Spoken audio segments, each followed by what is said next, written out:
চুরির ঘটনা গত 6 তারিখে জ্যাকসন গেটের যে ওয়ার্ড অফিস আছে, ওয়ার্ড অফিস থেকে চুরি হয়। সেখান থেকে মোটর থেকে শুরু করে সব কিছু চোরেরা, আপনারা যেগুলি দেখলেন, চোরেরা নিয়ে চলে আসে।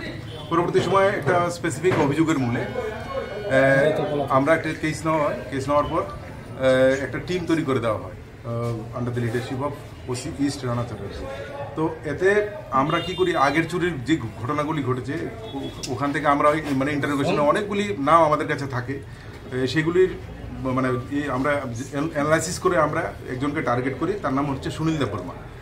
ওকে আমরা এমজি বাজার থেকে অ্যারেস্ট করতে পারি। এমজি বাজার থেকে অ্যারেস্ট করার পর ওকে জিজ্ঞাসাবাদ করে আমরা এই চুরির মালের সমস্ত কিছুর হদিশ পাই এবং ওর থেকেই মোটামুটি এই জেনারেটর, মোটর যা আছে এগুলি সব উদ্ধার হয়।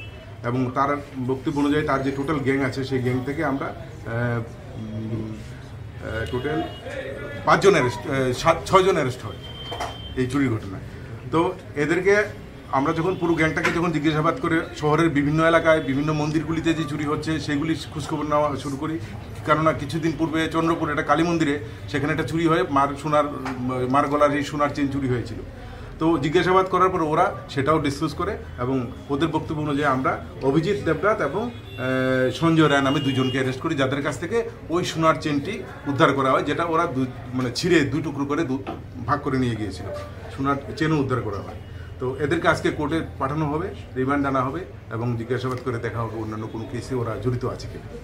এই 15-20 দিনের মধ্যে আরও বেশ কয়েকটা চুরির কেস আপনাদের থানায় মানে লিপিবদ্ধ হয়েছে, ওইগুলা কি কোনো কিছু? না, এর মধ্যে তো কোনো চুরির ঘটনা লিপিবদ্ধ হয়নি। একটা মাত্র চুরির ঘটনা যেটা হয়েছে সেটা নিয়ে আমরা ডিটেকশন করলাম। এর আগে যেগুলি হয়েছে তার অলমোস্ট 90% কেস আমরা ডিটেকশন আছে, রিকভারি আছে।